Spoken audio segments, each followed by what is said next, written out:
Gentil, oui, merci. Bon, donc on va continuer sur... on en est aux années 60. Aux États-Unis, Georgescu est au sommet de sa carrière.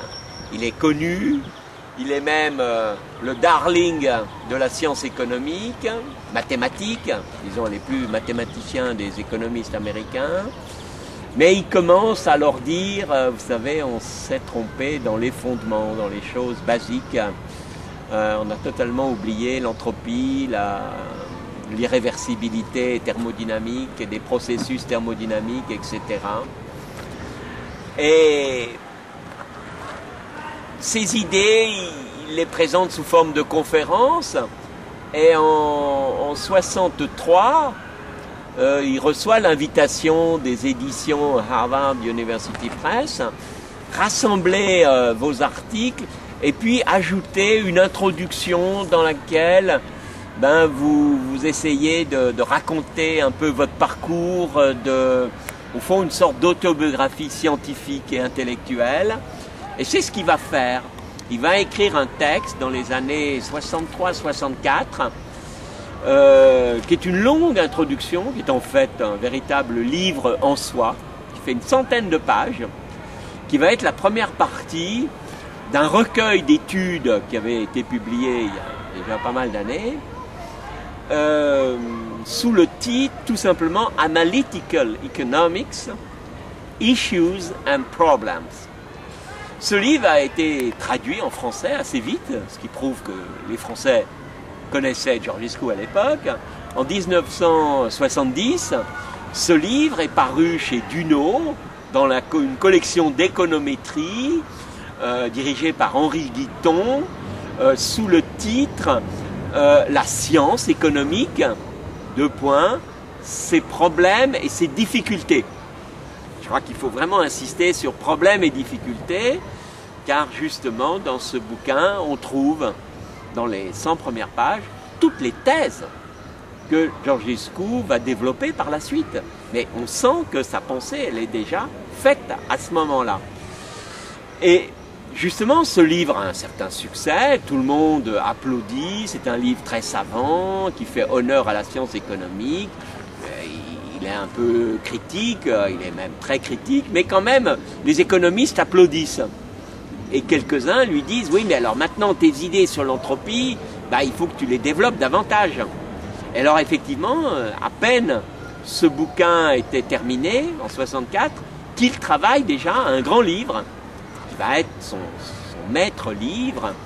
Et le titre a varié, c'est ça qui est intéressant, et il va paraître finalement sous le titre The Entropy Law and the Economic Process, c'est-à-dire la loi de l'entropie et le processus économique.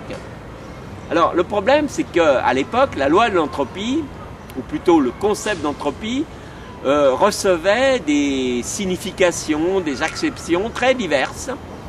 Il avait été formulé sous une forme statistique qui n'avait plus grand-chose à voir avec son origine thermodynamique, et à partir du moment où c'était devenu une grandeur purement probabiliste, purement mathématique, on pouvait en faire un peu n'importe quoi. Et notamment, l'entropie avait été reprise par quelque chose qui avait beaucoup de succès à l'époque, un succès de mode, qui était la théorie mathématique de l'information.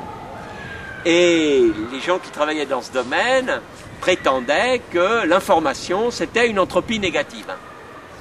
C'était déjà assez scabreux parce que, par définition, l'entropie est égale à 0 dans un processus, c'est-à-dire la variation d'entropie est égale à 0 dans un processus réversible, idéal, mais dans tous les processus irréversibles, l'entropie est positive, elle augmente. Donc, avoir inventé une grandeur qui s'appelle l'entropie négative, negative entropy, qui a été contractée en un seul mot par Léon Brillouin, qui est un physicien, mathématicien français qui était exilé aux États-Unis à l'époque, que Georgescu connaissait bien. Il a parlé de négantropie, la négantropie. C'est un véritable oxymore, c'est-à-dire de contradiction dans les termes. Ça faisait hurler Georgescu cette histoire-là. Et donc, toute une partie de son grand livre sur la loi de l'entropie, c'est notamment pour apporter des arguments pour dire mais arrêtez de nous faire croire que l'information va nous permettre de contrecarrer la loi de l'entropie, va nous permettre de violer l'entropie croissante, etc. Et toute une partie de ce bouquin est consacrée à des arguments épistémologiques, mathématiques, logiques, pour en finir une bonne fois pour toutes avec cette mode qui était très très forte à l'époque, qui était encouragée par tout le succès considérable de la mécanique statistique, parce qu'il faut savoir que la théorie mathématique de l'information est un avatar de la mécanique statistique. Et ça avait beaucoup de succès, et chez les économistes notamment, qui disaient, mais vous voyez, on pourra remplacer les ressources naturelles par de l'information, c'est-à-dire par du capital technologique. Et Georgescu, donc, faisait tout ce qu'il voulait pour contrer toute cette tendance-là, qui était contraire pour lui à une saine application de la thermodynamique au processus réel, c'est-à-dire à l'activité économique dans sa dimension physique. Georgescu est quelqu'un qui a laissé de côté un peu les problèmes monétaires, les problèmes financiers, pour dire faites attention, l'économie s'enracine dans la biologie humaine. Si nous sommes obligés d'avoir une activité économique, c'est parce que nous devons manger, nous devons nous déplacer, nous devons nous abriter, bref, nous avons des besoins physiques qui doivent être assurés par des moyens techniques.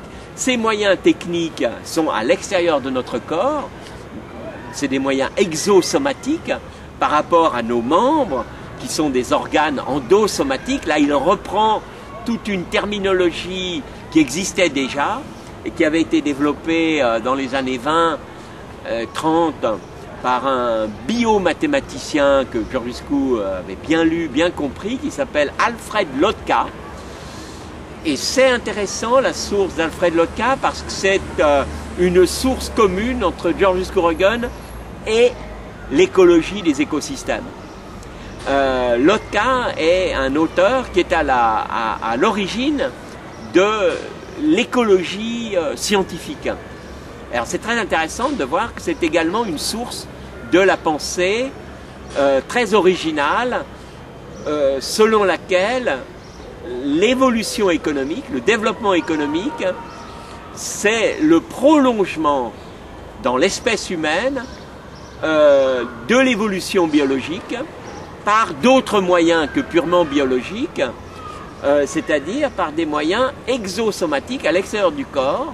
Mais là, Georgescu épouse toute une vision de la technique faisant partie du monde naturel. Hein. Les hommes ne sont absolument pas sortis du monde naturel, simplement ils apportent une bifurcation dans l'évolution biologique. Et quelques philosophes, quelques personnes ont compris cet aspect de Georgescu, et après la parution de son grand livre, La loi de l'entropie, il va quand même faire un certain nombre de conférences, il va se faire connaître à l'étranger, et un philosophe tchèque de l'Académie des sciences de Tchécoslovaquie, de Prague donc, va lui demander de participer à un ouvrage en lui disant « Développez vos idées bioéconomiques ».